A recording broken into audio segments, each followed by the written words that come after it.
You're listening to Story Struck. I'm Rachel, an editor and writing coach. And I'm Nino, a ghostwriter and book coach. Welcome to our curious community where we dive into everything books and writing.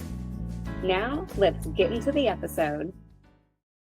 Welcome, everybody, to today's episode where we have Natasha Huling with us, and she is an author of multiple genres. Currently, she has 2 books in a historical romance series that I highly encourage you to check out. They are Winning His Dangerous Heart and Treasure of Two Hearts. So we will make sure we have links to those in the show notes, and they are available on Amazon.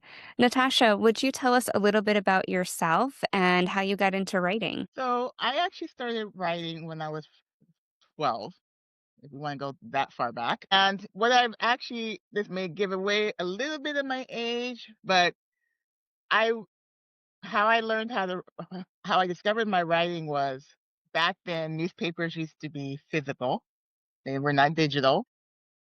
And if you remember, the newspapers used to have the comics section. And so down in the bottom of the comic section, there used to be a little page where you could actually learn how to draw characters because actually I wanted to be an illustrator, not a writer. So I wanted to learn how I wanted to draw. I hoped I had that gift of drawing. And so I would take the characters and I would draw them or try to draw them. Of course, my drawings did not work out. But what I discovered was even though I couldn't draw the characters, I could come up with like a story for them. So I literally would just like write quotes about them. I would just come up with little backstories of them. Like I would, for example, one of them was how to draw a cat, and I would literally take that cat and I would put his paw in a electric socket, and I would put in the quotes, "Curiosity killed the cat." So that's where I learned how to write.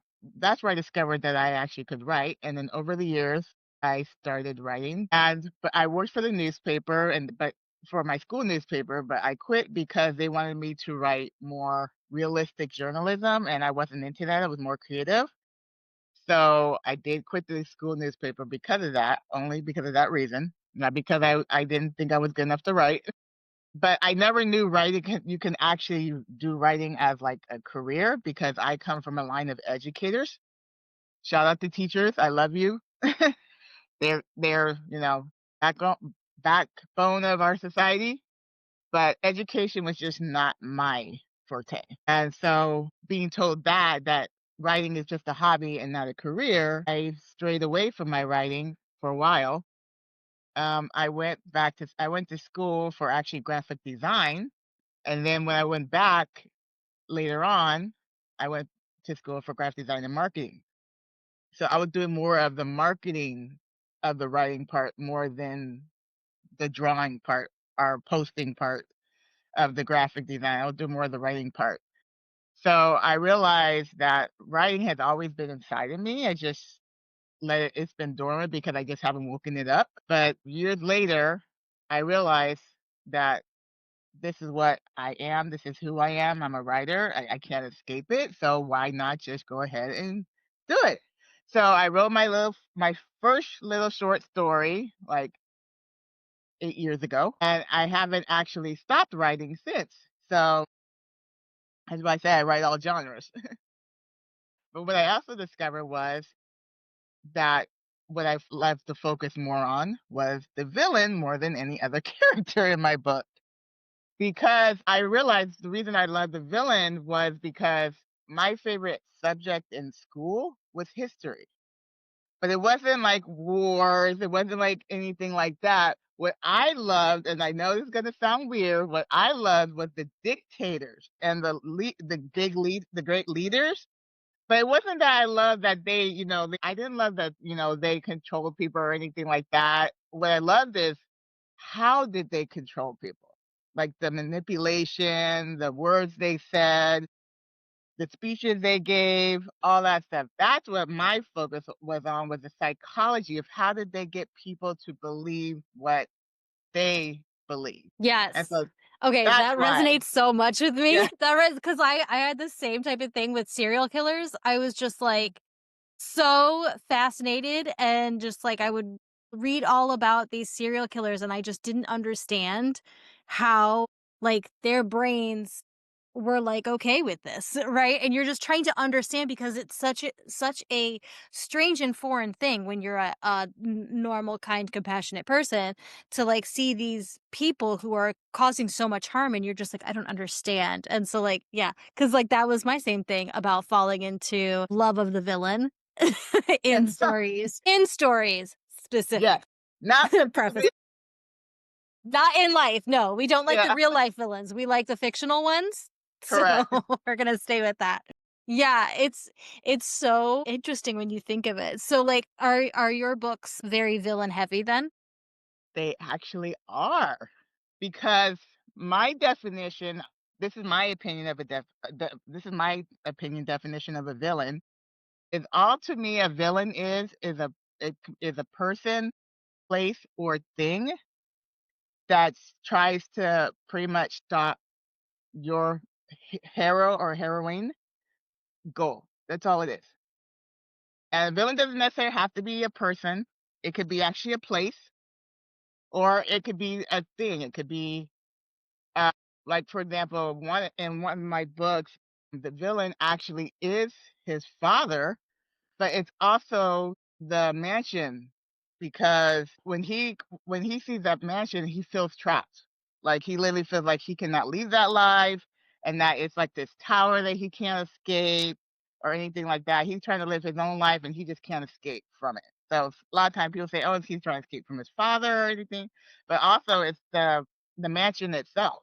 Like he tries to escape it, and then when he comes back to it because he has to for a reason, he's like, I will never escape this place." Yeah, it sounds almost like that family legacy, right? Like, you Correct. can only get so far away and then it drags you right back in. And like we just interviewed a horror author and that was making me think of like a place can be a villain because you see that a lot in like spooky movies, horror movies, like it's the actual location that they're in, Mhm. they're fighting against, or even in the environment. Like you could just be in a harsh condition, like you're stuck in the desert or there's been an avalanche, and like that is your antagonist, your villain.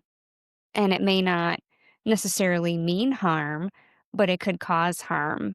So there was like a character in one of my books who was a father figure, and this person didn't think of themselves as a villain because they thought they were doing better, but they were actually the villain. So it's kind of neat that like the psychology of it, I think Nino can talk to that as well, where we may like I wouldn't think of myself as a villain, but to my ex-husband, I was a villain, right? Like, he's painting this horrible picture of me, and I'm just like, I just want my stand mixer, please. Like, you know what I mean? When are you gonna Yeah, cook, sir? right. I'm not asking for the sun and the moon. Which is which is the whole thing with, when we look at storyteller perspective, right? Because honestly, when you have a villain, even if they're like a really like cookie cutter Disney flat style, just pure evil villain and stuff, the villain doesn't think that they're the villain usually. Correct. They think that they're the savior, right? They think that they're the ones who are doing all the good and everyone else is the problem. And even if you look at like our villains in real life, right? These, narcissistic men who we come in contact with or who run countries and stuff, like they think that they are the savior. They think that what they're doing is the good thing. And so it's just like who's telling the story? And so I love to play with this topic. I love it. And that brings up a point in my book, my young novel sci-fi that I'm actually writing. The villain, like you said, doesn't believe he's the villain. He actually believes he's the hero. He's saving everybody, but he created this system that pretty much controls, but in his eyes, he's not controlling people. He's pretty much saying, I'm doing a good thing because they don't want to think for themselves. So I'm thinking for them. I'm helping them, not realizing he's actually controlling them. Yeah. And having that like psychological side, I think we've all talked about how we were drawn to the psychology of them. So like for me, I was always obsessed growing up with cult leaders because same thing. How could they get these people to go? Like, you know? Yeah. And so when we think about that, where like in some of like the modern movies and things we're seeing sometimes in books, like we have like this very flat villain. And it's like, oh, well, they're just a bad guy for being the bad guy because we need a bad guy there. And those aren't interesting characters to follow. They don't challenge our, heroes and heroines as much. It's when we get into that deep psychology and invest just as much energy into our villain as our other characters that we start to have interesting dynamics because we all come from different backgrounds and beliefs and experiences. And that's what fuels how we interpret the world around us and what we do. And it's no different for characters in books. If we can make them these completely well rounded people, even if they're not the nicest people, like we still got to have those characters that we love to hate. And I think that sometimes villains and things are like my favorite characters because I'm like, they were just so good. I was like almost rooting for you for a moment just because you were so awesome. But I don't want you to do that. But like, man, like I can see where you're coming from, even though it's flawed. I always, to me, the reason, because I know a lot of people always focus, especially like when you're dealing with Disney and Marvel and all of them, they always focus more on, the hero, the heroine, because, that's their thing, because that's pretty much what they always think. That's how they sell. But I always think of, when I think of a story, I always say you cannot have a good hero or a good heroine without a great villain, because then what is your hero or heroine doing? Because if they're just if they're saving the world, what are they saving the world from? Who are they saving the world from? So there's got to be a really, really good villain, because if you don't have a good villain, your story to me is just flat. And flat stories to me are just boring. And I Hmm. think we're in a time for like as storytellers where the reader or the consumer of the story is so saturated in stories.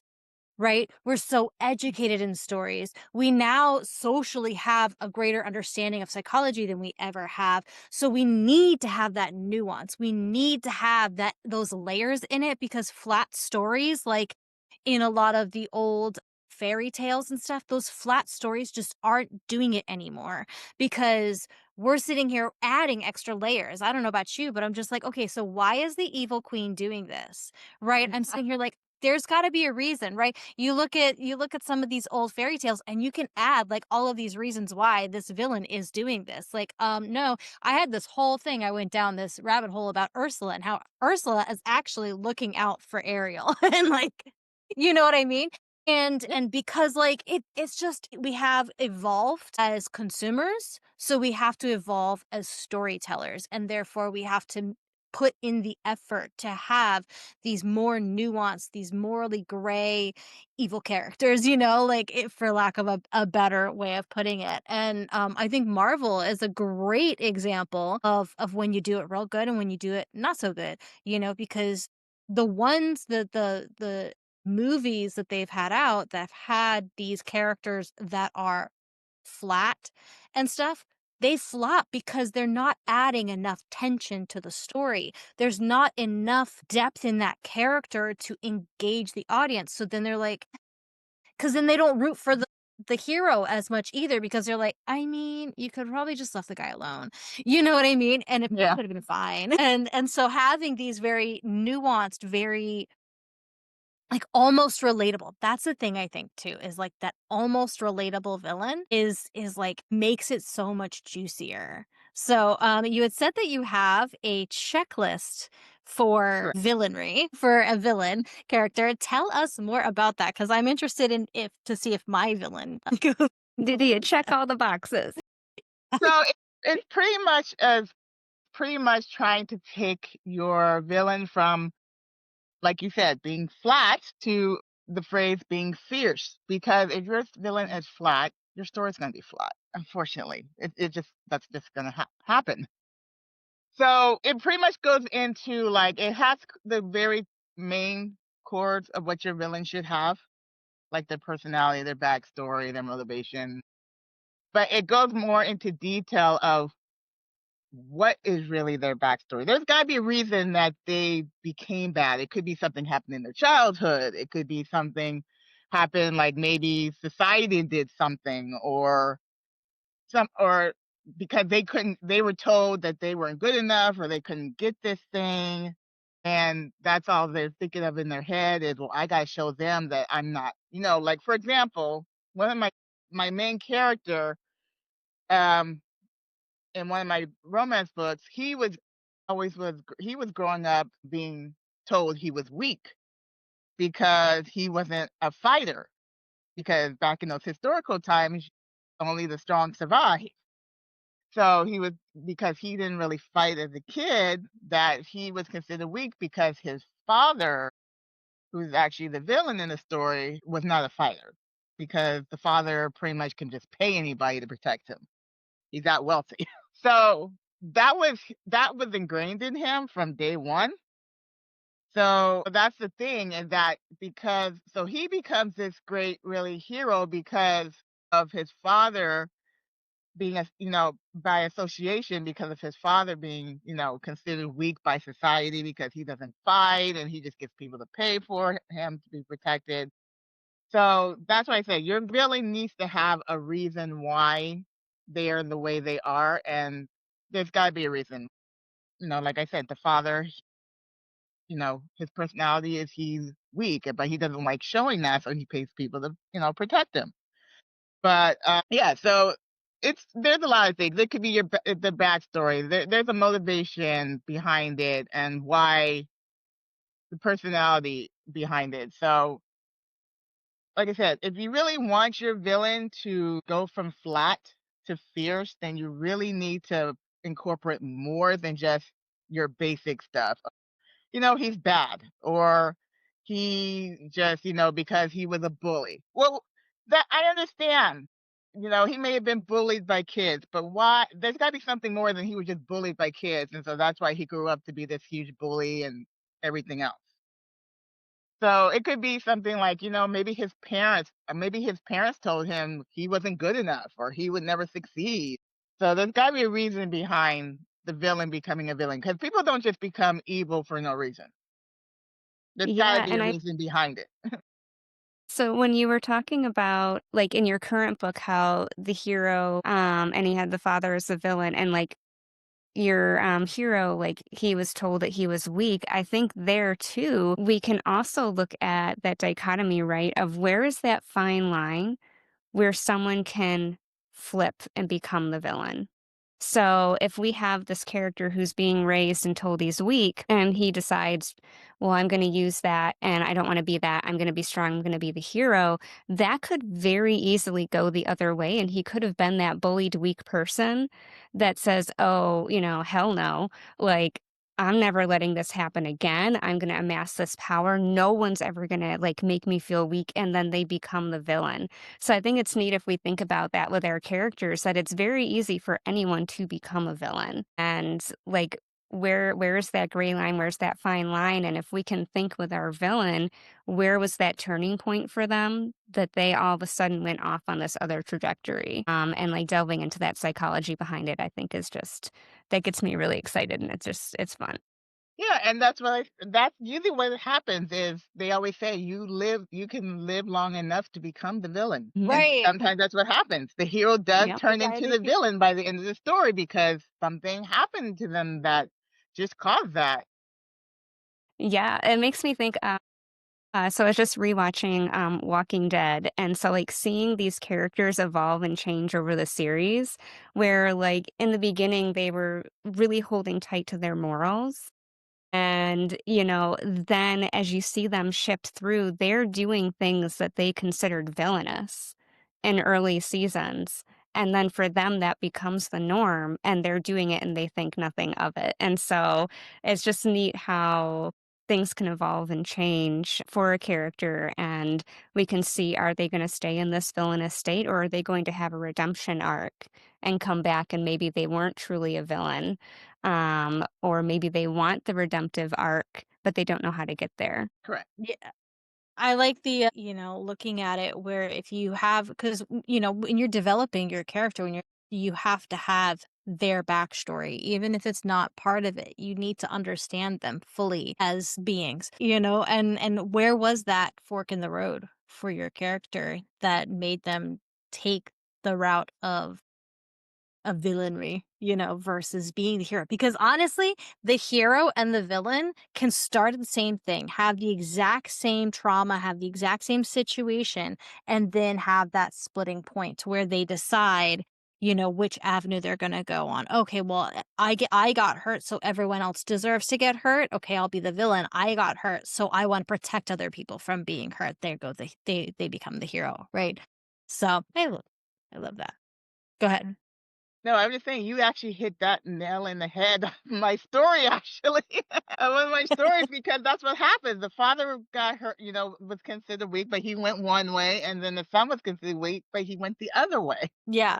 Yeah, because I think as humans, that's what we experience. Because I know people who've had ridiculous amounts of abuse, and some of them have gone down that same avenue of abuse, while others did the work to heal from the abuse and become a protector of, people who are harmed and stuff. And so it's like, in its real life, and that's what makes the villain in a story so good and really make that story more rich, because it's something that we can see in our day-to-day life, even if we as like consumers don't quite understand why this villain is better than this villain in two different stories, so all right, so other than what the why behind the villainy, what else is on your checklist? A lot of people don't make their villains, to me, personal. So they just make them, oh, they're just the evil person, the evil guy. But I always feel if you make a villain more personal to the hero or the heroine, whoever the main character is in your story, then it's gonna make your story, you're gonna be able to write it a lot better, and it's gonna enrich your story a lot better than just, well, he's just fighting a bad guy that came from outer space, and so now I just gotta destroy it so that he doesn't destroy the world. I'm like, yeah, in a little comic section strip, that might work, but that's not gonna work in a story that, you're gonna wanna read, or in a movie that you're gonna wanna watch. Because then you're like, "Why is this person here? Why is this character here? Why is this system here?" I'm like, "There's gotta be a reason." So, to me personally, if you make it really connect to your hero in a very, very personal, deep way, it would enrich your story a whole lot better. I think that is so freaking valid, because I had a couple examples pop in my head. One of them being I'm a nerd. We're just gonna embrace it. Batman and Joker, right? In all of the comics and all of the old shows and the movies and stuff like that, there never really seemed to be a huge connection between the two of them. And then the whole thing was pretty flat, right? Joker would do something, Batman would catch him, he would go to Arkham, he'd eventually break out, and then the cycle would continue, which is great for kids' content and stuff. But then, whenever the kids grew up and they're like, well, I want more Joker and Batman stuff, then they created the Joker movie with Joaquin Phoenix, and they created a bridge between the two of them, whereas the Joker was the brother to Batman or whatever. And I didn't see the new one, so I don't know if they changed any of that or whatever, but this was what was implied in the original Joker film. And that made the Joker so much more interesting. That little connection there that he knew about, but Batman didn't know about, added a whole nother level of context to it. And it made that whole thing at least more interesting to me. And then the other example I had was from Doctor Who, between the Doctor and the Master.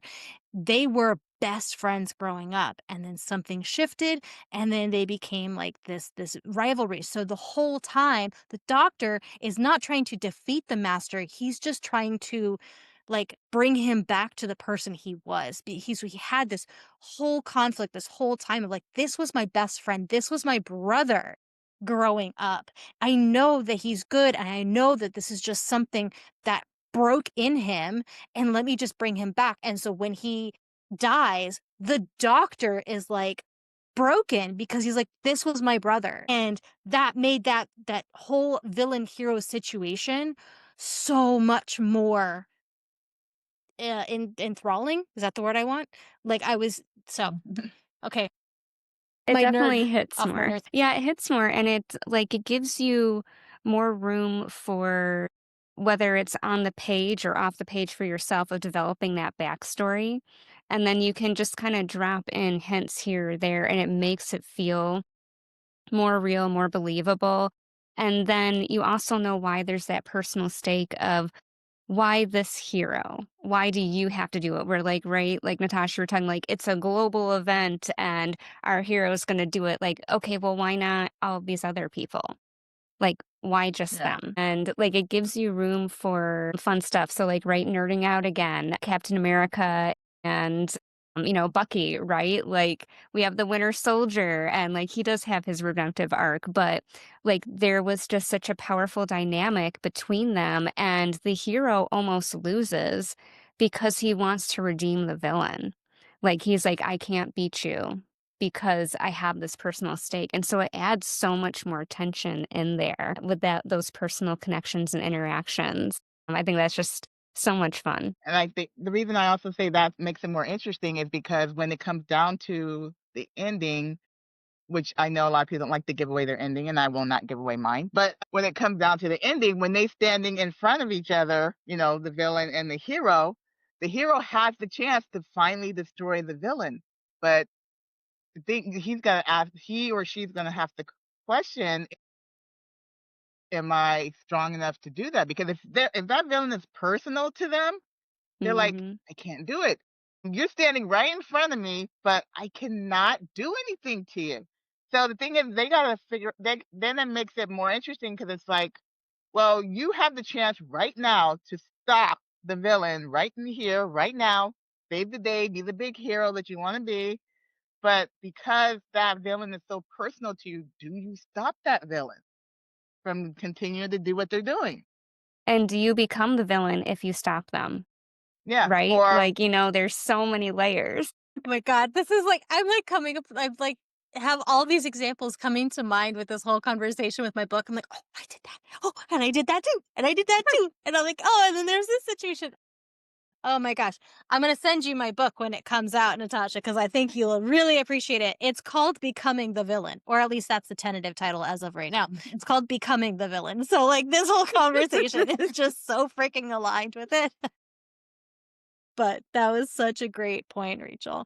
Um, okay. So give us without giving away the whole we don't yeah. obviously want to go over your whole checklist and stuff, but like give us one more piece from your checklist of how to write a great villain. And so that way our audience can Okay. And so then another thing is there's gotta be I'm gonna go to all the people who love because we've been talking about like, the childhood and all that other stuff and the motivation and all that stuff. So let's go into the other parts I know a lot of people love too. Let's go to the action. Yeah. So, because I know we all love action stories, that's why we have Marvel. Mhm. So let's go to the action. What moment like action defines them as a villain? What do they literally do that defines them as a villain? Because what happens Ooh. is a lot of people, depending on who you speak to, some people think, well, what they did is makes them a villain, and then some people think differently. No, that does not make them a villain. So that's the question: is what did they specifically do that you believe makes them a villain? And it's got to be something very Yes. specific. Otherwise, a lot of other people think, well, Right. no, that would not make them a villain. That would just say, oh, well, like for example, Like the Thanos snap, right? correct. Yeah. Like if we go to like as a bully, bullies can be one of two ways. They could be something cause them to become a villain, like they literally are attacking the person until they can't stop and then they could kill them, and then all some people think they're bad and evil and whatever. Or if somebody else on the other side, or like say like a counselor or therapist or something like that, they look at it, well, they were bully because, they were getting beaten up all the time and they just, decided to attack back. So how are they a villain? So that's the thing. If you're going to make your villain be a villain when it comes to action, you've got to be really pinpoint on what really defines them as a villain, because some people can take it one way, some people can take it another. That's a really great point of like, where is that line? Where is it for you? But then also thinking we may draw the line different from someone else. So we need to maybe look at it on a grander scale of what would the general, zeitgeist of America or whatever, what would they think as a collective is that line? Because as you said, there's different lines. Like I may look at like I was just watching a documentary, a crime one, and like this officer in there was fabricating evidence. It was during Satanic Panic because he wanted to convict this person, so they were pushing evidence. And so like I'm like, wow, that's like really evil and villainous. Like you just got this like minor a life sentence on death row. Like, but it's like, was that truly villainous? And so like, where do we have that line? Where do we think the line? Where does someone else? So I think that might be a good point of tapping into your writer community and sharing, with someone like, hey, this is my idea for my villain. I'm thinking this is the turning point and this is what would cause them to do that. What are your thoughts? And just kind of pinballing back and forth with people because they may add on a different layer and be like, well, that might, you're almost there. But I think if they did this, that would really tip it. And I think that, like, we always talk about your writer community here. And I think that's a great way to test drive a character is chatting with someone else who reads your genre or someone else who's a writer that is a friend of yours. Yeah, having a community is so important, and to have other writers, like, I know that my book would not exist if it weren't for some very supportive people, Rachel included. So amazing. So, what is there any final thoughts that you want to leave our listeners with, and or how can they find you? And you can also go to my Instagram page too, and you'll see the link to my website also. So you don't have to like try to search for me or anything if you can't Yeah, Google. we'll You have can just all of go to those my in the show yeah. notes. Yeah. So yeah, so there is going to be a checklist coming soon, and so if you guys want that checklist, make sure you sign up to my email list, and I will make sure you get that checklist free of charge. You will not be charged for it. I'll make sure you get free of charge. And eventually, if you want to get into more about how to really make your villains fierce more than flat, I will actually be creating a course on how to write fierce villains. So that eventually that's coming soon also. It's a mini course. It's not going to be a full blown course. It's actually just going to be a mini course of how to make your villains go from flat to fierce. Fantastic. And if you want to see it in action, don't forget to check out Natasha's books. They're available on Amazon, Winning His Dangerous Heart and Treasure of Two Hearts. Thank you so much, Natasha, for coming on today. We had an absolute blast talking about villains. And thank you for having me. Thank you for listening. Check out the show notes for details and links from the episode. And don't forget to subscribe and follow for more. Special thanks to our composer, Micah Silverstein. Enjoy the rest of the music.